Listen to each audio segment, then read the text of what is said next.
Hello, everybody. I just love that theme music so much. I kind of forgot. Oh, yeah, Tracy, you're actually supposed to be like talking to the camera and talking to the people and saying, "Welcome to Saturday morning Science of Mind lecture series," where every Saturday morning, one of a group of us, there's seven of us who rotate the role of coming in and sharing some wisdom from the perspective of the science of mind. And my name is Tracy Brown, as you can see. And this month, it's November 2021. So there's no surprise that we are throughout the month really focusing on gratitude in the United States because Thanksgiving is in November. That is a very expected topic. But every week we've been able to go at it or talk about it or think about it in a slightly different way. And today is no different. Overall, what I'll be thinking about and sharing with you and asking you to think about is the concept of sharing gratitude. How do we, once we know what it is, and once we, which was week one, and once we begin to embody it, which Dr. Michelle talked about last week, then how do we share it in the world?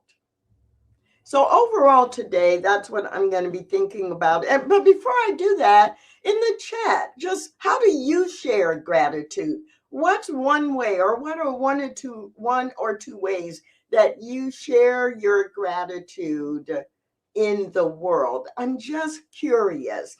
What are some things that you do to share your gratitude? And when you capture those, or when you begin to think about that, right, you begin to realize that being grateful for whatever is happening in life and whatever demonstrations you're having also means that you must be it with others. So we may not be able to make others be grateful, but we can share gratitude for our life and for the way that our lives unfold. And we can also share the concept of gratitude. Now, I find that relatively easy to do, but maybe you're like me. When there are things that are happening in the world or in my personal life, but when there are things, especially that are happening in the world that are painful, that are not a representation of love, which create problems and issues, then sometimes it's hard to be grateful. Like, I found it hard to be grateful when my marriage ended. I mean, intellectually, I was grateful for the good times and I was grateful for a lot of individual things. But there were days when it was hard to be grateful because I was sad and I was frustrated and I was confused and all of the human emotions that challenged my commitment to be grateful for life itself. What in your life has been a challenge? There are days, even now, when I am finding it difficult to be grateful automatically because of racism in the world, or because of poverty, or because of the way that the global warming and climate change is affecting day-to-day life for so many people. And so when the challenges of being human are right in our face, sometimes it is challenging to be grateful. But one way that we can be grateful and bring ourselves back in alignment with gratitude is to acknowledge the pain. One of the ways that we begin to share our gratitude is to acknowledge that, quote unquote, bad things happen, that things occur in the world that we know are not the truth of spirit. We know it is not the way that God has designed the experience of life to be.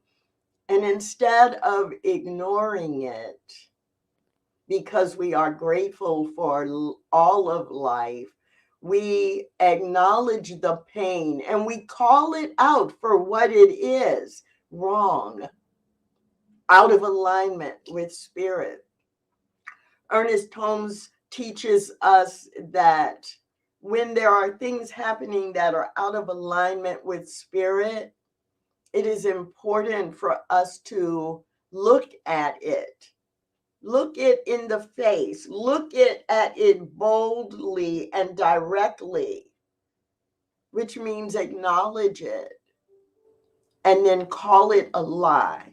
Not that it didn't happen, but that it is a lie. It is a falsehood. It is a misuse of spiritual law. It is action that is not in alignment with the truth. And so today it is impossible for me to talk about gratitude without looking at one example, especially of false life, misapplication of life.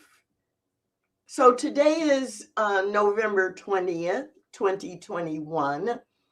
And today, or November 20th, every year, is the Transgender Day of Remembrance.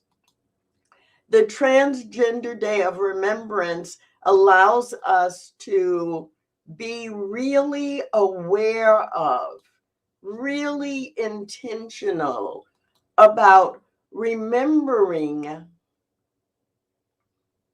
or maybe it's not remembering, maybe it's bringing us to a consciousness of saying, we see what is happening and we do not agree with it. We see what is happening with the violent death of members of humanity who are transgender, who are being killed, and recognizing that this violence is not in alignment with life itself. Ernest Holmes wrote that at the center of every person's life, the impersonal becomes personal. The generic becomes individualized.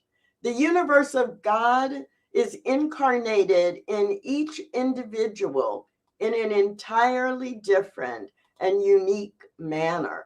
Repeating, at the center of every person's life, the impersonal becomes personal. The generic becomes individualized. The universe of God is incarnated in each individual in an entirely different and unique manner. Yes. Ernest Holmes wrote that, and just take that quote in, take a breath, because every person's life, every person, regardless of how they identify, regardless of their race, of their ethnicity, their gender identity, their sexual orientation, just like whether, regardless of their religion or their education or their socioeconomic, there are no exceptions in this life.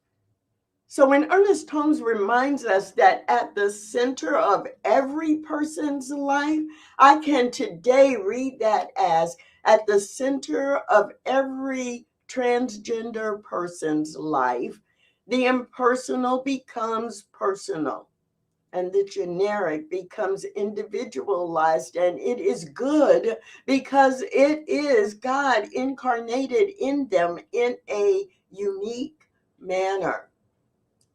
So it is not okay with me that someone who identifies as transgender is violently killed because of a human judgment, when the judgment, or there is no negative judgment from the perspective of spirit. The only judgment of spirit is that every person is different, unique, and a personalized or individualized expression of itself. And so I am not grateful for the senseless murders of 46 people in the US alone so far in the first 9 months of 2021. I'm not grateful for that. But I am standing in a place of, I am grateful for all life, and I mourn the loss of all life, especially today, those who are who identified as transgender and whose lives were removed. And so I just invite you to listen or read along with me. The names of the 46 known transgender and gender nonconforming people killed in the US or US territories in the first 9 months of 2021. I bless these names. I take a breath.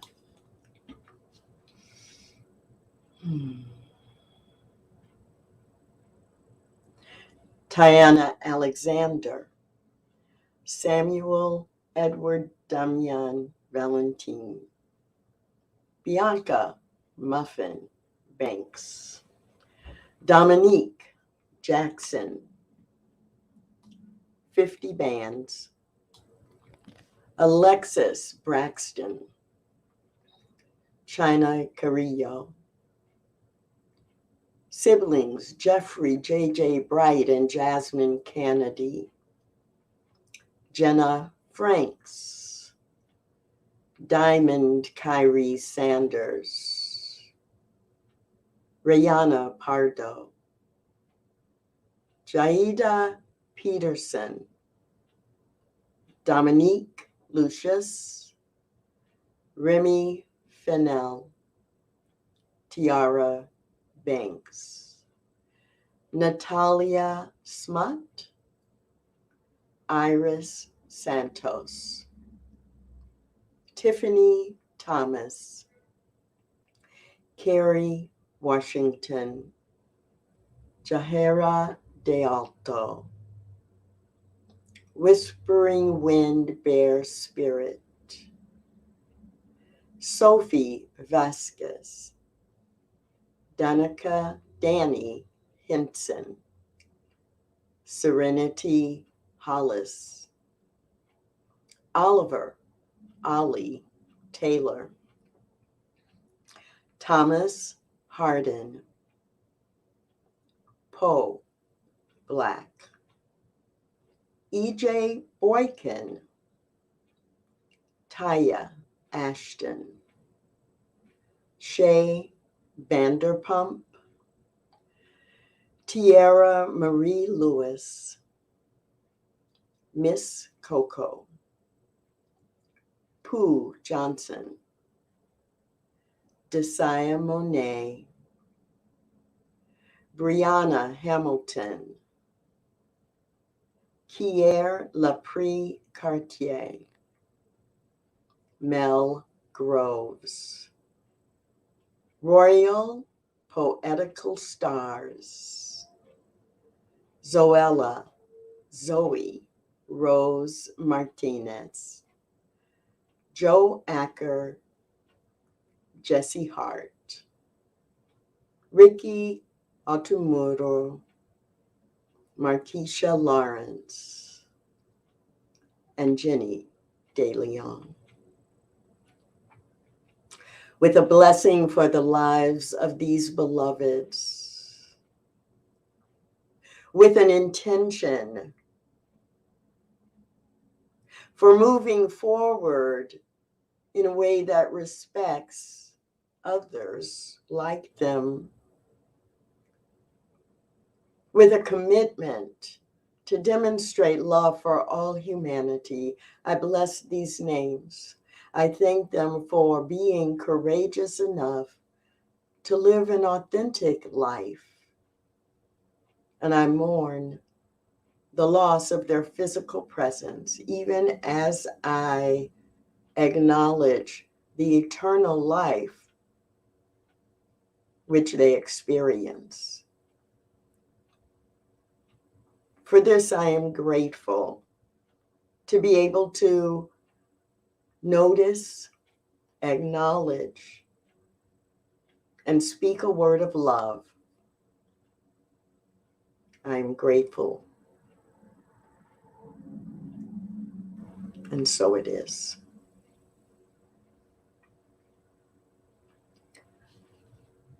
So take a breath.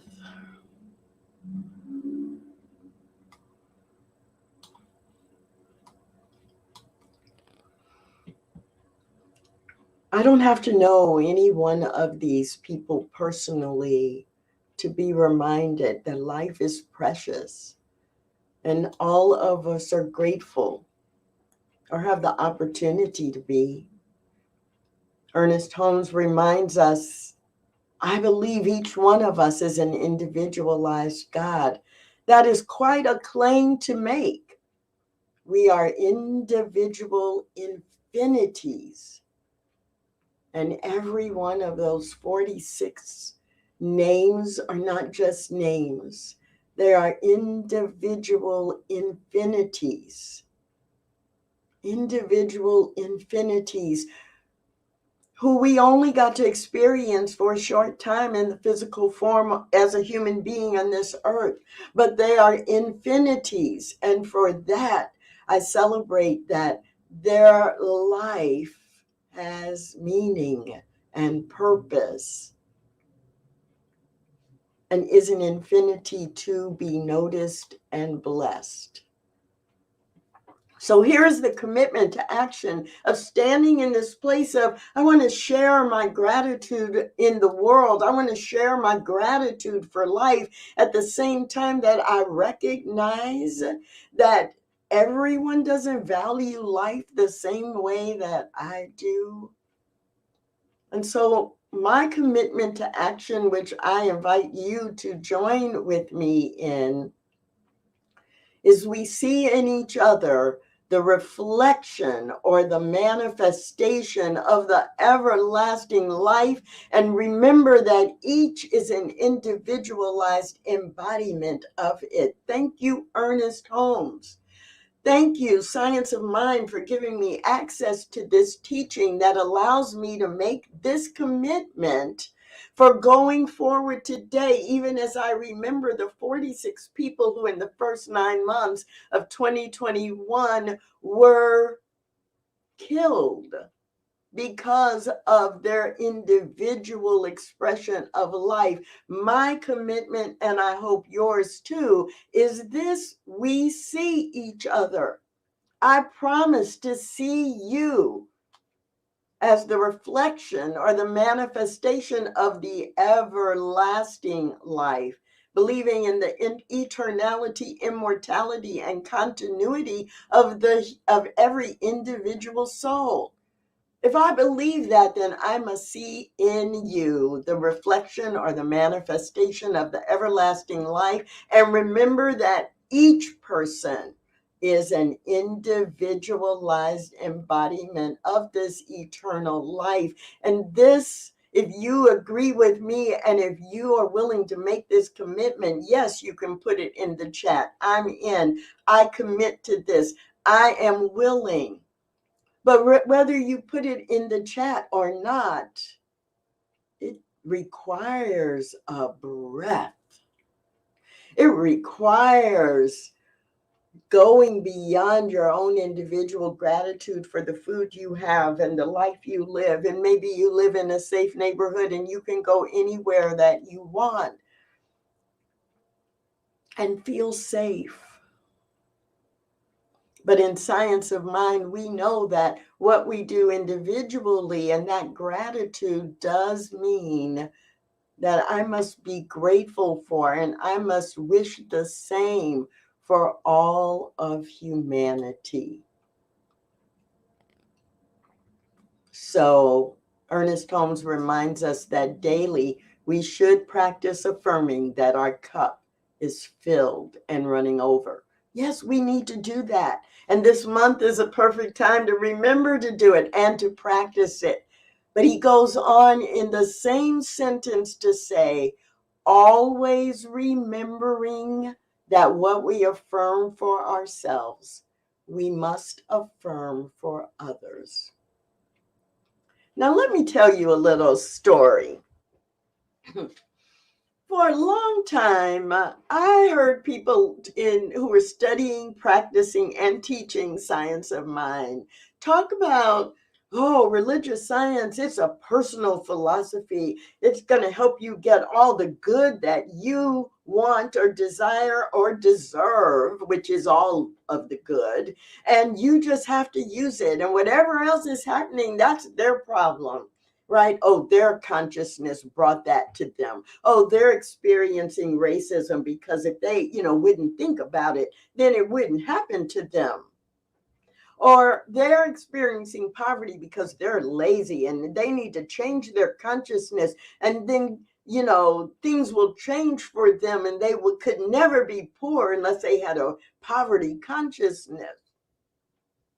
Or the slums, quote unquote, in Brazil, or the ghetto in any urban area in the US, it's because people don't know how to be grateful or don't know how to value themselves. But if you practice these principles, hey, your life is going to be magical, mystical, beautiful. Now, luckily, before I began studying Science of Mind, I was really grounded in a lot of different spiritual practices and belief systems. But when people would say that, I would question, well, maybe this really is not the philosophy for me because I don't believe that. I believe you always have a choice. I believe that you are responsible for your own individual consciousness. I believe everything actually that we believe. And what I learned, because I kept reading, was Ernest Holmes never said that. He never told any of those lies about what you do individually is all up to you. He never had the false belief that everyone is a victim to only to their individual consciousness. This quote reminding us that whatever we affirm for ourselves, we must affirm for others. You can't read 25 consecutive pages in the Science of Mind textbook without Ernest Holmes referring to something that reminds us that our individual consciousness contributes to the collective consciousness, and that what happens in our individual lives is a mix between our individual consciousness and race consciousness or cultural consciousness. And sometimes we are the lesson through which someone else's prayer is answered. So everything that happens to us, we don't personally control it. What we personally control is how we respond to the condition. And yes, we change conditions by the power of our thought, declaration of principles, meaning that we influence the arc of the universe. We influence the demonstration of spiritual principle in our lives, but we don't control all of it. So as I think about the the Transgender Day of Remembrance, and I think about sharing gratitude, I'm reminded that, yeah, I have to affirm what I want for myself is what I want for every person, whether they identify the same way I do or not, whether they are the same generation, whether they are the same race, whether they are the same gender identity, whether they are the same educationally, geographically, where they live in the world. That is what Science of Mind teaches. That is what Ernest Holmes said was important. Now, yes, I'm on an Ernest Holmes quote kick today, but that's because as I was thinking about what it is to share my gratitude, I went home, right? I went home to the source of our teaching. And I found about 50 quotations that I could use. And of course, you're not getting all 50, right? You're getting 5 or 6. But think about it. We lift our cup of acceptance of the divine bounty when we think affirmatively and give thanks to the giver of all of life. That's what we're doing. And daily we should practice affirming that our cup is filled and running over. Always remembering that we must affirm for ourselves. What we affirm for ourselves, we must affirm for others. Now that's the full sentence of that quote, reminding us that it's not just up to us to think about ourselves. And if you talk to anyone who is thinking that Science of Mind only teaches you to think about yourself and whatever is happening to everyone else is their problem, no, then that person is actually contributing to the negative condition continuing. The person who says, I am me and all I have to do is worry about me, is actually contributing to the maintenance, to the sustaining of the falsehood. This is what drives us. No, this is what compels us to be actively engaged in breaking down all human law and behavior that is out of alignment with spiritual law and expectation, because we are the only ones in the way. And anything that we know is out of alignment, that we do not invest our energy, our prayers, our actions, our choices in changing, we are basically saying, oh, the default, that's good. Oh, yeah, that's happening. It's been happening a long time. That's just the way it is. No. If I say that, then I am saying I'm okay with it continuing, and I will just spend my energy looking in the mirror and making my personal life as safe as it can be, as good as it can be, understanding that it may be there are many, many, many millions of people who will simply continue affirming race-based violence and hatred, gender identity-based violence and hatred, polluting our planet.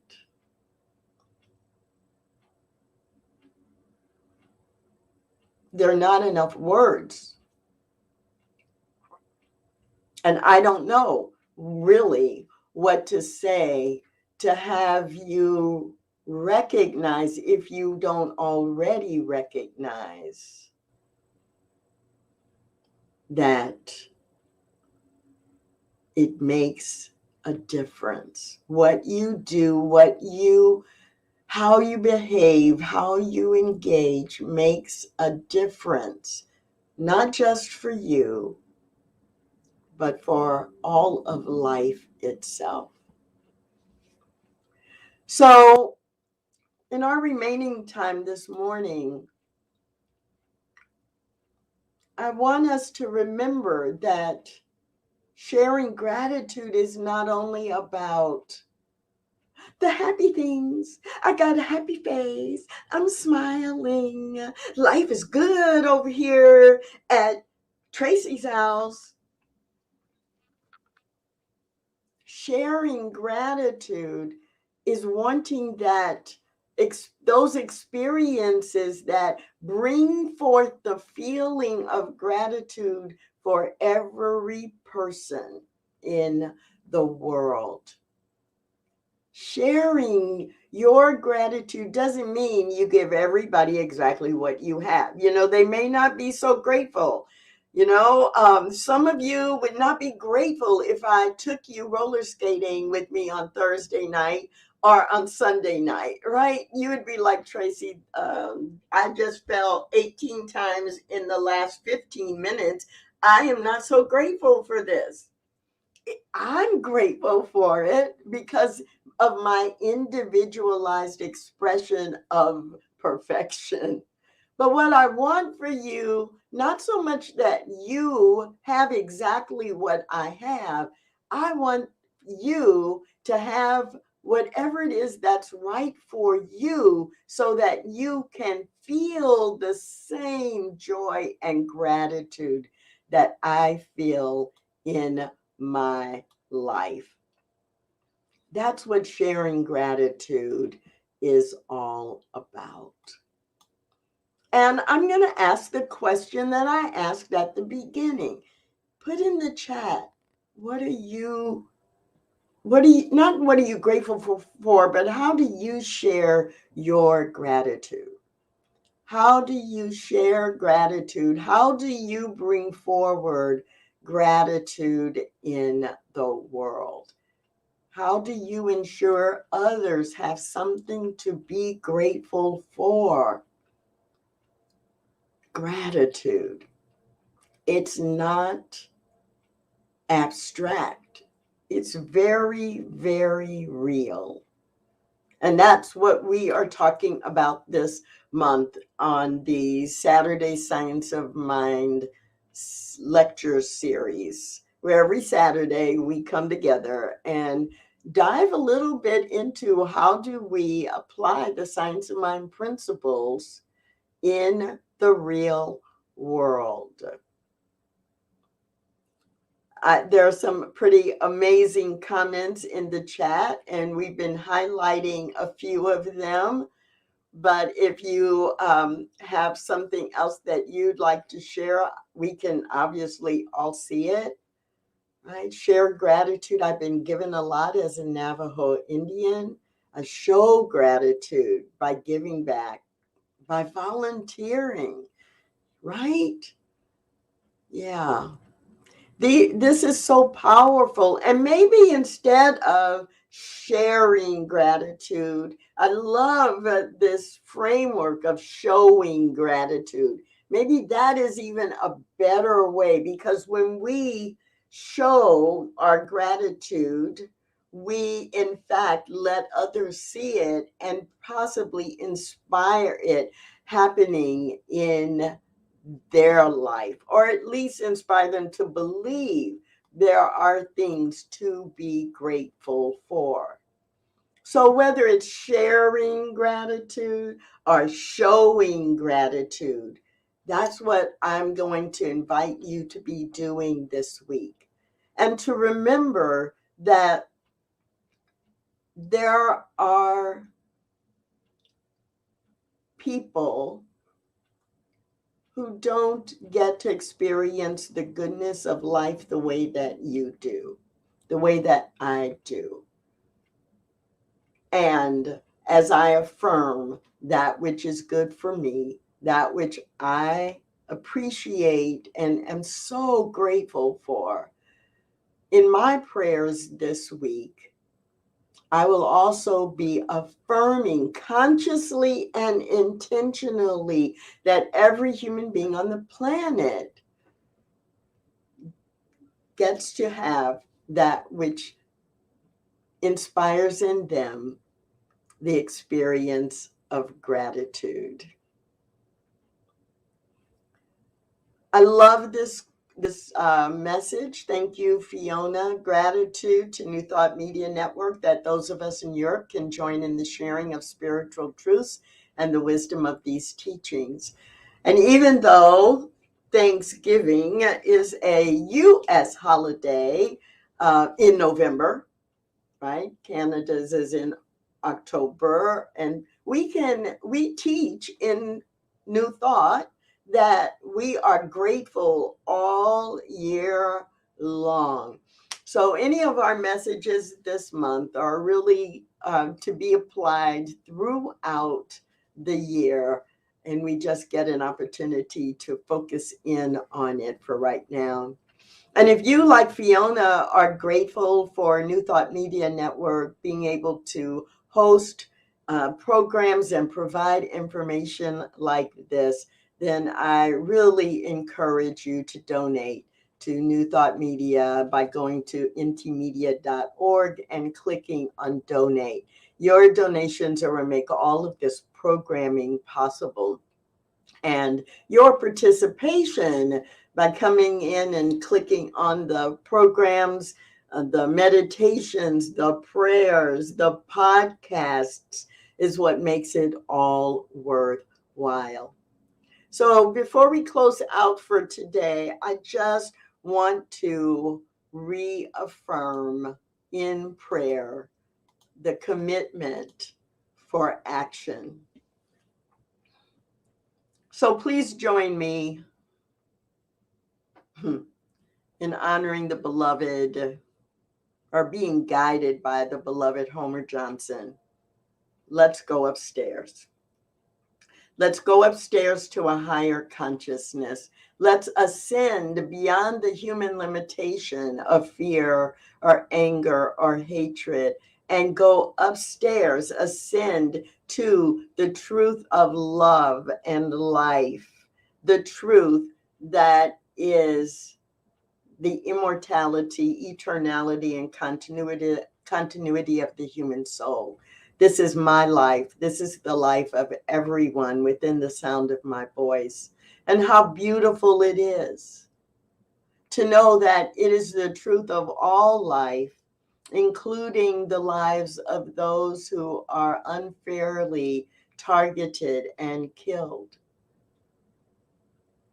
And so, because I know the truth of all life, that all life has been created from good for good, and that every person is simply a personalized expression of infinity, of the infinity of life, then I make this commitment. I see in every person the reflection or the manifestation of the everlasting life. And I remember in every interaction that each person is an individualized embodiment of the perfect life. Every word I speak, every action I take, every decision I make, every activity I partake in, I carry this commitment with me. And I am grateful for the opportunity to share this commitment with the world as a way of expressing my gratitude for having life, for being life, for embodying life. And so I breathe this in and I exhale it as a gift to the universe, because I know that it is manifesting even as I speak these words in my life and in the life of every person who agrees with this commitment. For that is spiritual law, and it can be no other way. Ashe, Aho, Amen, Shalom, Amin, and so it is.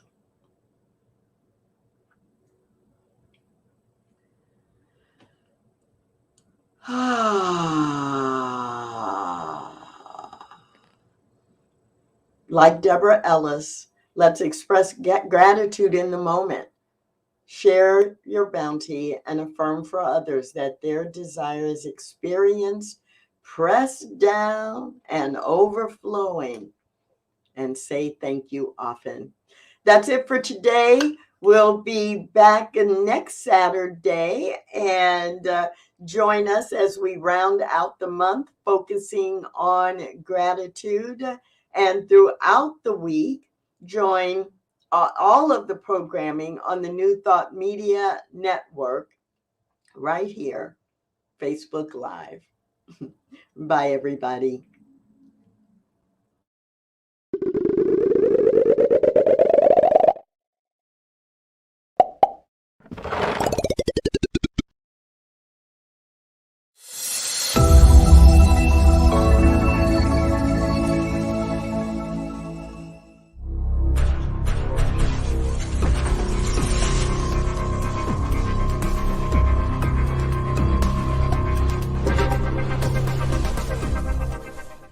New Thought Media Network.